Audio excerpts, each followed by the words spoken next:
If you find that you're doing all the right things to get leads in the door and sales coming into your business and it's not working, then you're going to love today's Amplify tip on surprising sales triggers. Hey, it's Melanie Benson here, and I wanted to jump in today and share with you something that I have been testing inside my own business. And I shared it last week on the Amplify Your Authority Inner Circle call. And they were like, "Oh my god, this was worth the entire session today. Like, this was massive gold." And I thought, well, there might be other people who would get a lot of value out of learning these 2 sales triggers. So first of all, let me tell you what a sales trigger is, and then I'll share what these 2 surprising ways to use them are, because traditionally people think these sales triggers are gonna work a little differently than I found, we can use them. So a sales trigger is something where you take a traditional authority platform like a podcast, a webinar, an event, something of that nature, and it takes people who've been kind of hovering and they're dormant leads, meaning they've been on your list for a while or they're on social media, but they're not taking action. And the sales trigger gets them to raise their hand and say, "I'm interested," and move them from just being like a dormant, passive person to being interested and invested in working with you. And I found that these 2 strategies I'm going to share with you today sometimes can work a little differently than most people think they should. And there's 2 reasons why I want to kind of dig into them. First of all, sometimes we need a perspective shift to get the gold out of a strategy, meaning the way we think we're supposed to have something work, it might work a little differently, but you're so focused on it. Okay, it's got to work this way. You miss the gold. And secondly, there is a real like value to using these strategies in your business, even if you think they don't work for you. So our mindset around it is going to be key. So here's the first one, and it's a podcast. Now, having your own podcast is a strategy I'm a huge fan of. But most people go into it saying, "How am I going to monetize it? How am I going to like have it pay for itself? How am I going to make sure it's getting like a million downloads?" Right? Well, what if having a podcast can actually bring you high ticket clients? And it's not about the number of downloads. It's not about the number of people listening to it. It's about what you're producing on the podcast and how it can turn into your sales trigger. I'll give you an example of why I think this is so profoundly powerful. So I have a podcast for a lot of reasons, but one of the reasons is that I have discovered that my best clients, who often will hear me somewhere else speak on a stage or on another podcast, they come to my site, they see I have a podcast, they binge listen to the Amplify Your Success podcast, meaning they listen to episode after episode, and then they're like, "I'm in," and they schedule an Amplify audit and book in immediately, and they've already been sold on working together on in a VIP package. So they're going to schedule a VIP day with me, or they're going to do like my 6-month package, or get into mastermind, or whatever the opportunity is, right? So the reason why this is such a valuable sales trigger is I think a lot of people are missing the point of the podcast.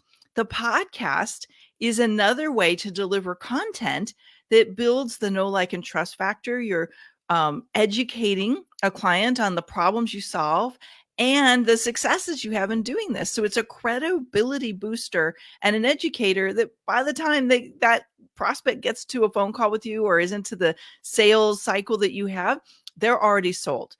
So that's what I love about podcasts. I like to think of it, it's the hidden potential in your podcast. And if you're not leveraging like that, it might require a little bit of re-strategizing.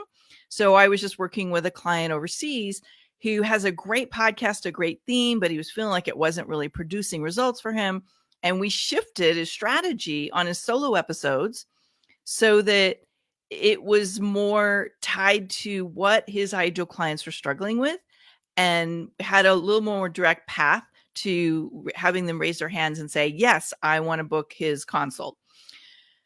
The other thing about this is it is a valuable positioner. If you have a high ticket, like VIP day or a high ticket offer of some kind, your podcast should be used as credibility stacking. We went through this in depth in Amplify Your Authority Inner Circle last month, and credibility stacking is huge. It's a big part of how you're going to find your ideal clients, like maybe like lean into the benefit and the value you have to offer. So, strategy number one that might surprise you is how you use your own podcast to build a relationship with a prospect before they ever get to you, so that they've already decided on you and it's just about working out the details. Now, here's the second most important surprising technique. And again, I'm using it a little differently than most people might consider it, and that is webinars. So you'll notice this week on Amplify Your Success podcast. And if you're listening to this on the podcast, that last couple weeks we did an episode with John Schumacher on webinars. And webinars are a very powerful tool, but not all people are going to use a webinar the same way. And what I like to do is look at what moves somebody who's dormant on my list into action. And what surprised me and might surprise you, and we might want to explore doing it this way for you, is I found that sometimes my best clients they sign up for the webinar, but they don't necessarily attend the webinar and buy from the webinar. The webinar acts as a sales trigger, and they will oftentimes pay attention to the follow-up. And I have a very specific way I follow up with them. And they will raise their hand and say, can I book an audit with you? Or can we talk about working together from the follow-up versus what happens on the actual webinar? This is why this is such a huge, important point for you.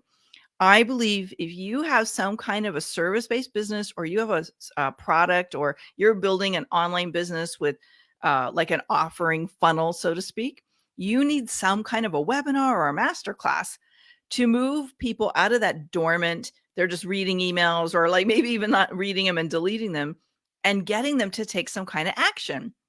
Because guess what? Half the time they're on their list and they don't actually know what you're going to do to solve the problem. So the webinar gets them out of the mystery stage of like, I like this person, but I don't know how they're going to solve my problem. I don't know there's nothing on my radar right now, to saying, this is what we're going to do to solve your problem. And then they don't even have to attend the webinar to get into your stream if you have a great follow-up process. Was that a big aha moment? Have you already discovered that for yourself? I'm kind of curious. So when you think about, are you using these two surprising sales triggers in your business? And if not, why? I'd love to hear, are you going to put it into action? Or are you maybe needing some help? Certainly raise your hand. Let me know if this is something you're like, Melanie, I'd love to apply this into my business. I just don't know how. We can certainly chat about that, or you can check out on the melaniebenson.com/coaching page. You can check out my VIP packages. I've just opened up a couple VIP days for the month, and if one of them is yours, awesome. But most importantly, remember that sometimes the marketing strategies don't perform the way they're originally intended. And you want to get creative. You want to adapt. You want to look at the buying behavior of your ideal clients and replicate that over and over again. Don't get so attached to how many people show up for the webinar. Don't get so attached to how many downloads you're getting on your podcast. Don't get too upset about the number of Facebook viewers on your Facebook Lives. Look at how you're going to use that as a trigger to get people into action, to raise their hand and figure out how to work with you. All right. So I'd love to hear your thoughts on this. For now, make a commitment, find your sales trigger, that or something better, put it into action. Be sure to come back to the Amplify Your Authority Facebook community and let me know what you're going to do with it. Okay. Can't wait to hear your big breakthroughs around this. Bye for now.